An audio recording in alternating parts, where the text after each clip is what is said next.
Hello and welcome, I'm Joshua Barnes and you're watching NewsX World. Let's first take a look at our top stories. Russia and Ukraine have held their first direct talks in over 3 years, with Turkey mediating ceasefire negotiations in Istanbul. Diplomats from both countries were present, though neither President Zelensky or Vladimir Putin attended.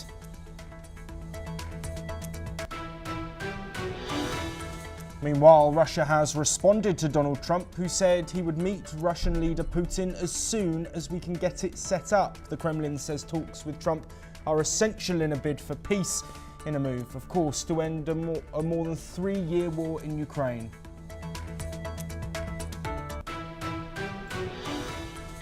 Meanwhile, European leaders have continued calling for sanctions on Russia to pressure them towards a ceasefire, with EU head Ursula von der Leyen saying fresh sanctions are being prepared.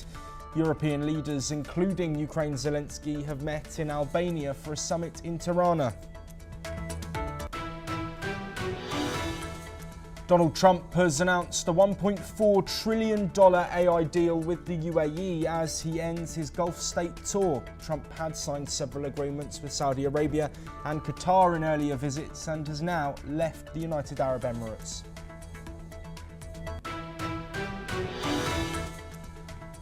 Israeli strikes in Gaza have continued, with at least 50 dead in recent northern Gaza attacks, according to the Hamas-run health ministry. Donald Trump says a lot of people are dying amid aid blockages, saying the US will see the situation is taken care of.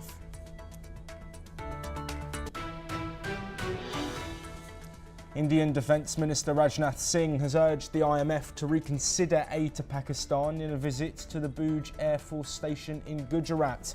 Singh says the $1 billion could amount to terror funding in the wake of the Pelgam terrorist attack on April the 22nd. Sean Diddy Combs' sex trafficking trial has continued in New York as the music mogul's attorneys question Cassie Ventura. The R&B singer was in a relationship with Combs and is the prosecution's key witness. Her testimony will continue later today. In his first address to world diplomats, Pope Leo XIV has said the dignity of migrants must be respected. The first US-born Pope lived in Peru for several years as a missionary and is a descendant from migrants. For the first time in over 3 years, direct peace talks between Ukraine and Russia began on Friday in Istanbul, raising cautious hopes of ending Europe's deadliest war since the Second World War. Turkish Foreign Minister Hakan Fidan says it is essential to secure a ceasefire as soon as possible. Let's listen in to his opening statement.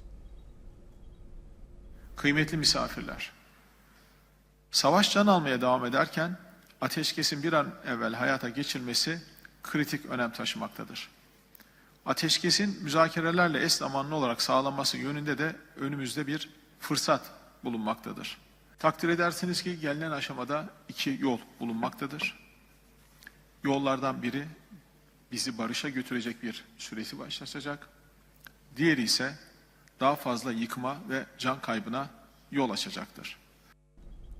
While Ukraine has called for an unconditional ceasefire as fighting continues to devastate cities and displace millions, Russia, however, insists on addressing what it calls the root causes of the war, suggesting little change from its hardline demands since negotiations collapsed in 2022. The talks held in Istanbul's historic Donbass Palace were opened by Turkish Foreign Minister Hakan Fidan. Footage showed Russian and Ukrainian delegates sitting face to face with Turkish, Russian and Ukrainian flags in the backdrop. Meanwhile, EU Chief Ursula von der Leyen vows Europe will increase the pressure until Russian President Vladimir Putin is ready for peace. Let's listen in to what she said.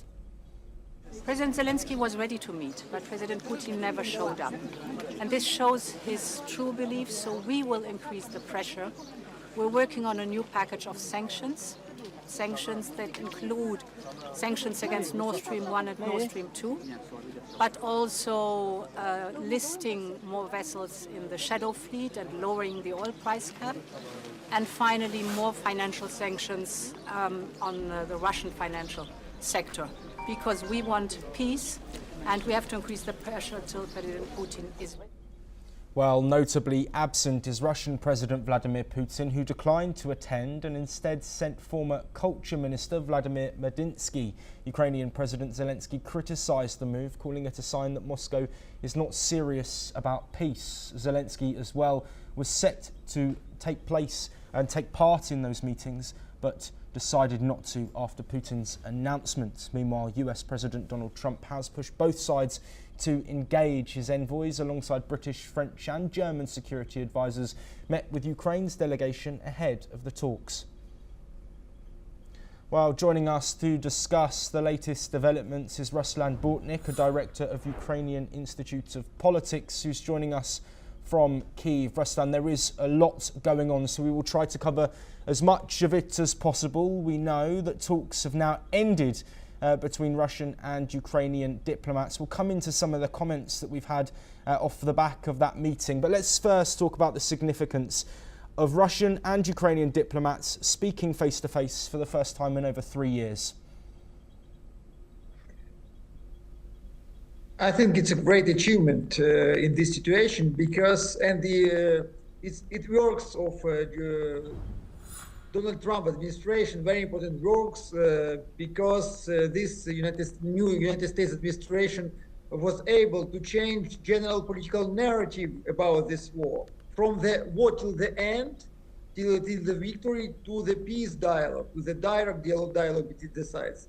So this direct dialogue between the sides is extremely important because it makes the peace close and it makes the level of hostilities, level of hatredness between the side low.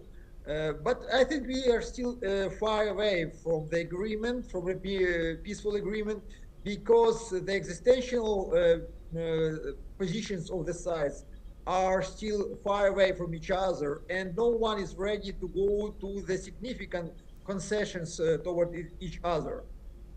Yes, absolutely, Ruslan.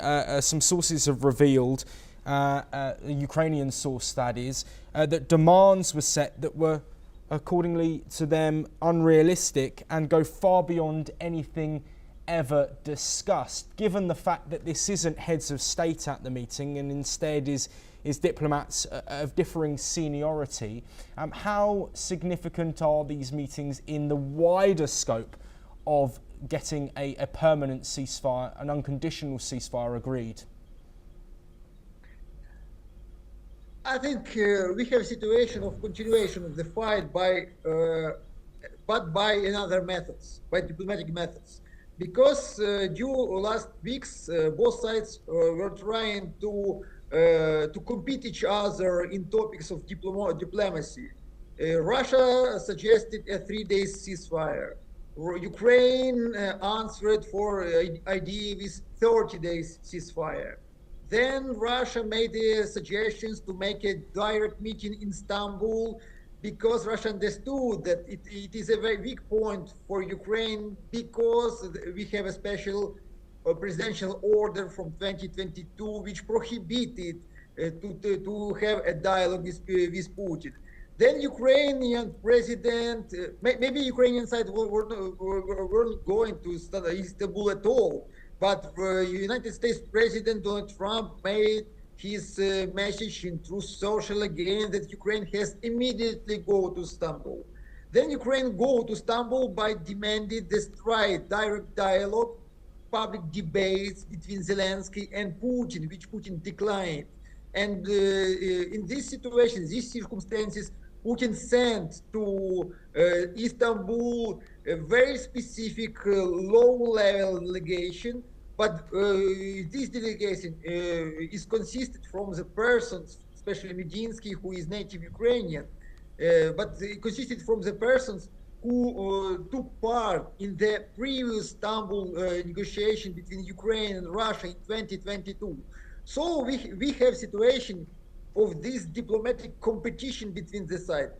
And it looks for me, today we had some kind of consultation between the sides when Ukraine and Russia stated their own positions, but no one is ready to prepare something common is no one is ready to prepare something convergence between them.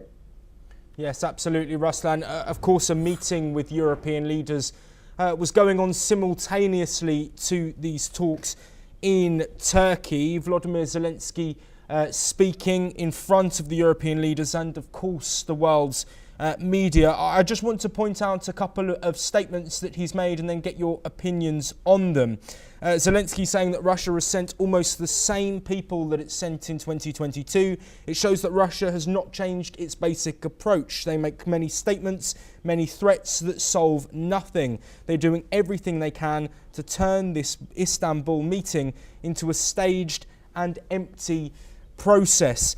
He then went on to say this week we had a real chance to take important steps towards ending the war. If only Putin had not been afraid to come to Turkey. I was in Ankara, and thanks to the participation and hosting us, President Erdogan and I were ready to speak directly with Putin. We've seen previously European leaders, Zelensky and the US administration at points almost put the ball back into Vladimir Putin's court. Do you think these comments do the same thing, or is this a call out to other world leaders to put more pressure on the Russians?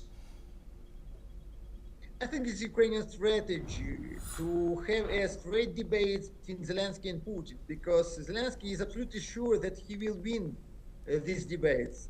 And even Trump has troubles with Zelensky in Oval Room. We remember it. Zelensky is very bright, very passionate public leader with very good experience of public statements and so on. And nowadays, main Ukrainian goal is not achieving the agreement with Russia. We need to understand. Ukrainian main goal is saving the Western support. Is saving the cooperation with European Union and United States. And so Ukraine now is doing everything which putting Russia in a bad position and which helping Ukraine to look like a main peace defender and not a trouble in peace process. Yes, absolutely, Ruslan.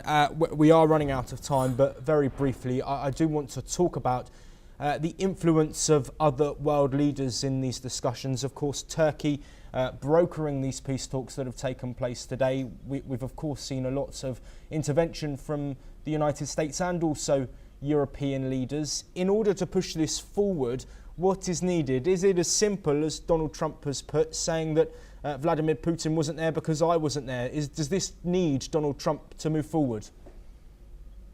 I think the main consequences from this meeting could be only the next meeting, the appointment for the next meeting. And the main result of this dialogue of the last days, it will be the straight dialogue between Putin and Trump. Because Trump officially recognized that without Trump, without the United States administration, this conflict cannot be resolved. So we are waiting for the straight dialogue between Putin and Trump in the next week. Ruslan Bortnik, thank you ever so much for joining us. Of course, there are several developments that will continue to come throughout the day, and we will be across all of those.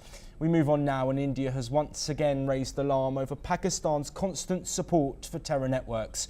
This time, the concerns are directed to the International Monetary Fund. Indian Defence Minister Rajnath Singh has called on the IMF to reconsider its billion-dollar loan to Islamabad, claiming that a significant portion of the funds could be diverted to rebuild and sustain terror hideouts within Pakistan. Let's listen in to what he said. निश्चित रूप से international monetary fund से आने वाले $1 billion के बड़े हिस्से को टेरर इंफ्रास्ट्रक्चर को फंड करने में इस्तेमाल होगा, ऐसा मेरा मानना है। क्या यह इंटरनेशनल मॉनेटरी फंड IMF द्वारा, जो कि एक इंटरनेशनल ऑर्गेनाइजेशन है, उसके द्वारा इनडायरेक्ट फंडिंग इसे नहीं माना जाएगा? मैं दुनिया के लोगों के सामने यह सवाल रखना चाहता हूं। Well, this comes after one of the deadliest flare-ups between the two nuclear-armed neighbours, sparked by a terror attack in Kashmir that India blames on Pakistan-based militants. Despite New Delhi's objections, the IMF has already approved $1 billion in assistance with another 1.4 billion authorised under a climate resilience programme. This is raising fresh concerns in India about the transparency and end use of global financial support. India, which sits on the IMF Executive Board, has abstained from recent funding votes, citing what it calls Pakistan's poor track record and warning that any economic aid without accountability risks fueling terror under the guise of reconstruction. Well, joining us to discuss these latest comments from Rajnath Singh and the implications of that IMF loan is former diplomat Ambassador Anil Triganayat, who is a former diplomat. Thank you very much for being here with us. Let's look at these statements by Rajnath Singh, of course, talking about the fact that this money could be used to fund terror. What is your opinion of them, firstly? Well, the problem is that if you just simply look at it in the economic terms, Pakistan is probably the only state in the world that has got these fundings for about 25 times from the International Monetary Fund. It's always with a begging bowl going all around the world. So it has not done well on the economic front as well. Despite that, it has continued to, since 1958, receive the kind of bailouts from the IMF, which is generally governed by the Americans, mainly in that sense, of the Western countries to a great extent. And that was one of the main objections that India had put. On the other hand, for the last at least 3 decades or 4 decades, Pakistan has been indulging in the cross-border terrorism, which is its centerpiece of its foreign policy against India. And the world knows about it. And despite that, and despite the fact that we just had these heinous terrorist attacks on innocent civilians and tourists on the basis of their religion in Kashmir, is something that should have been taken into account. But while the things were going on, it is only at that particular time that the IMF decided to shell out that money. Now, what happens to that money now? And the Defense Minister Rajnath Singh is absolutely right. India's concern were also given on the board meeting as well. But now look at this. There were about 100 terrorists who were killed. And even one Masood Azhar's family, apparently including his terrorist brother, the 14 of them were killed. What has Pakistan government done? They have said that they are going to give 1 crore rupees each. Now, a country that is going through a terrible financial crisis, where everything is in short supply, is looking at sustaining and providing assistance and sustenance to terrorists and their families. Now that gives you, if they give you 100 crores, from where is it going to come? That is something one needs to see. What kind of mechanisms does the IMF have really to look at that the money is not diverted? We have seen that the United States had given $400 million to Pakistan to maintain those F-16s that they had provided. And what for? For fighting against terror. Who in the world thinks that the F-16 will be used for fighting terrorism, especially in a state that breeds terrorism? So this is precisely the case. Now, if the world is blind and can't see it, especially those who matter in the IMF, then one can only keep on harping onto these deaf ears. Yes, absolutely. Former diplomat Ambassador Triganayat. Let's look at the role of the IMF. I want to look and question why these loans have been given. Of course, we had this announcement as the tensions were ongoing. If due process was in place beforehand for these loans, how do you think that could have been reconsidered? And do you think it should have been reconsidered, given the action that India carried out against terrorism following the devastating Pahalgam terror attack?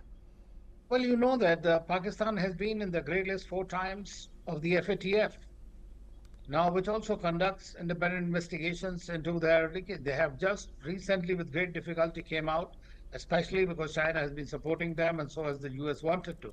And they had the terrible problem economically in the country because of sheer economic management and politico-economic and security conundrum that they are facing in the country. So this is a combination of all the instability that prevails in the country. Nobody wants that country to go under, but at the same time, there should be the mechanisms that should look after, number one. Number two, look at the timing of the giving the loan. I mean, they could have deferred it, the meeting, it is quite possible. Yeah, but they continue because immediately when these things started, you remember they went to China asking them for $1 billion. They go to Saudi Arabia, they go to Qatar and other countries asking for money because the country survives. On the other hand, the deep state in the country is really enjoying that money. Not the ordinary people of Pakistan. They are still suffering. They are in a miserable condition. So I think that there has to be some kind of um, a, I would say, analysis, an objective analysis, and the country should be, or the leadership, whichever is there, needs to be brought to some kind of an accountability. That is the problem. I'm not saying that we don't give the money or anything like that. IMF does have its own rules and regulations, but it hardly implies that if you are indulging in terror activities, which is forbidden under the law, which is not a civilized behavior, it still gets rewarded for it. And at the timing when they are directly implicit in the Pahalgam attacks. So that's what is our concern, India's concern is. Absolutely, Ambassador Trigonite, thank you ever so much for joining us. We do move on to the Middle East now, and at least 143 Palestinians have been killed in a wave of Israeli attacks across the Gaza Strip since dawn on Thursday, according to the Gazan Health Ministry. The deadliest strikes include a house on Al Ajama Street in the Jabalia camp, killing 6, and repeated bombings in Beit Lahia, where 3 were killed in the As Sultan neighbourhood and others died under artillery fire. Attacks also hit Al Fakura and Khan Yunis, adding to the toll. In the West Bank, Israeli forces killed 5 Palestinians in Taman in a raid following the killing of an Israeli settler, according to local sources. Gaza's European hospital in Khan Yunis is now out of service, deepening the region's humanitarian crisis. US President Donald Trump, during his trip to UAE, said that the United States would have the situation in Gaza taken care of, telling reporters that people were starving in the besieged Palestinian territory. Let's listen to what Trump said. And we're looking at Gaza, and we got to get that taken care of. A lot of people are starving. A lot of people there's a lot of bad things going on. Well, US Secretary of State Marco Rubio has also said that Washington is open to alternative plans to deliver aid into Gaza after the current US and Israeli-backed operation came under heavy criticism.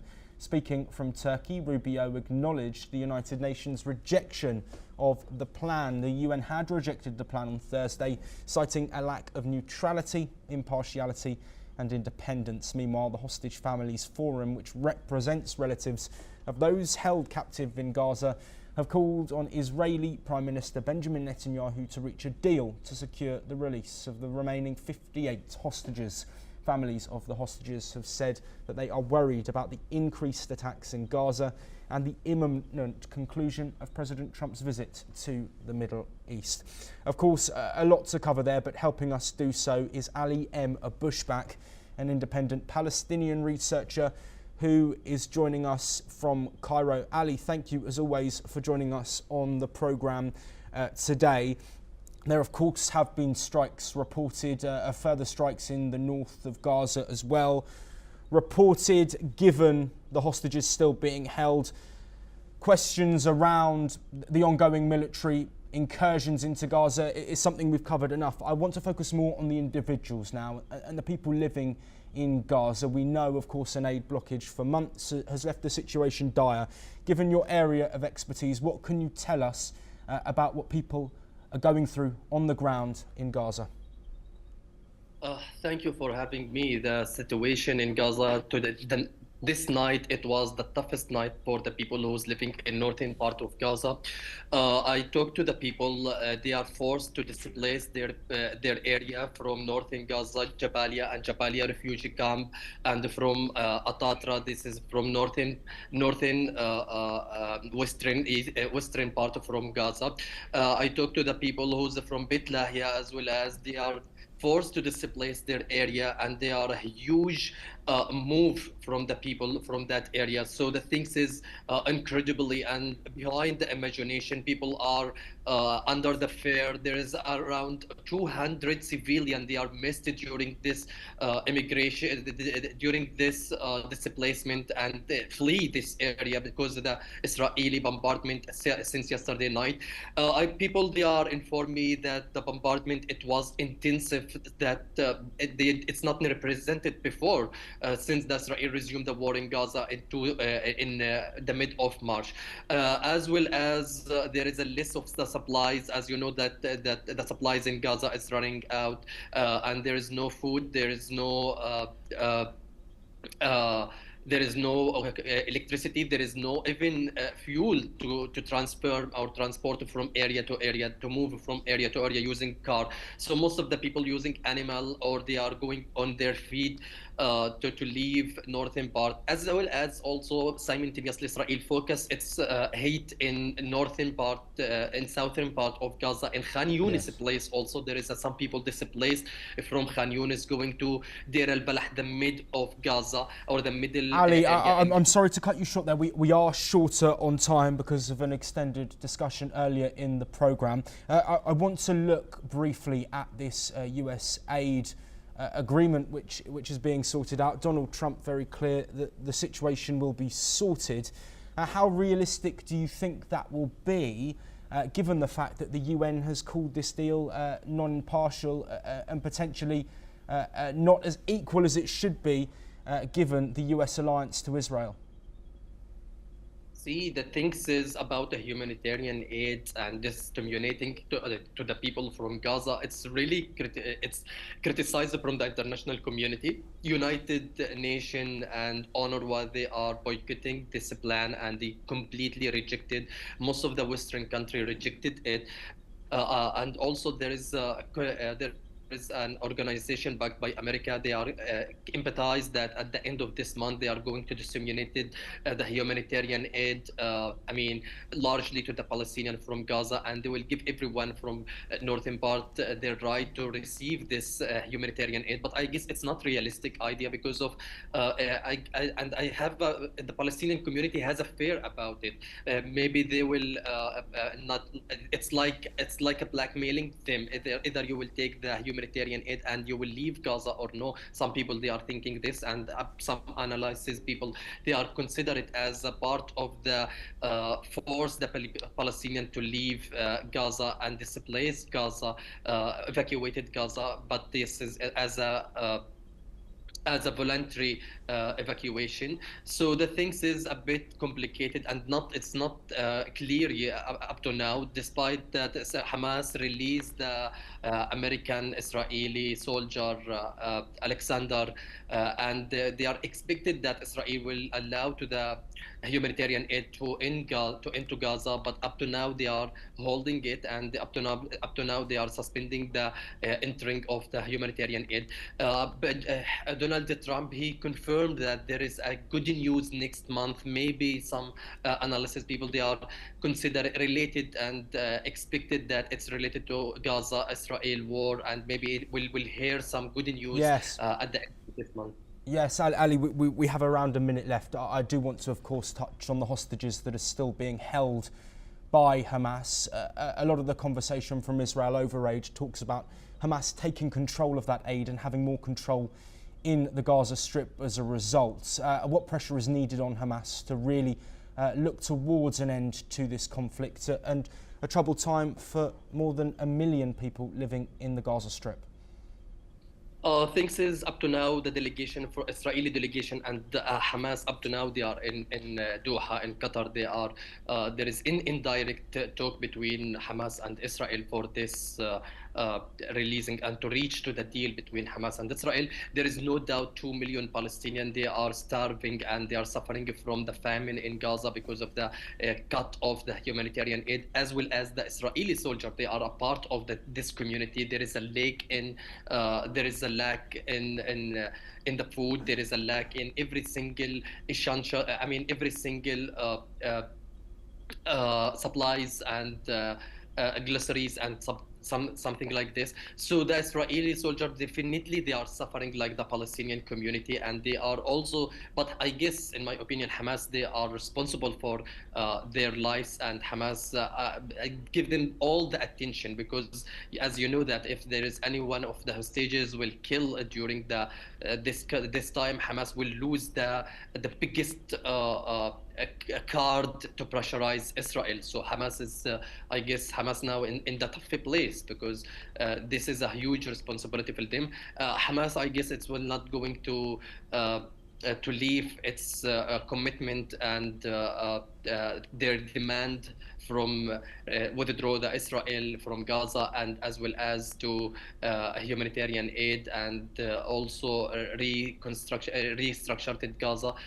So I guess up to now the things is not clear, but Yes. also I am so optimistic about coming time. So hopefully what we are witnessing, the intensive Israeli bombardment, it's a part of the putting pressure on Hamas and the Palestinian community. I guess there is a gloom of hope after some time. Ali Abushbak, thank you ever so much for joining us. Of course, we will continue to bring you updates from the Middle East as we get them, but that is all we have time for. We'll continue bringing you those updates and the rest from across the world very soon.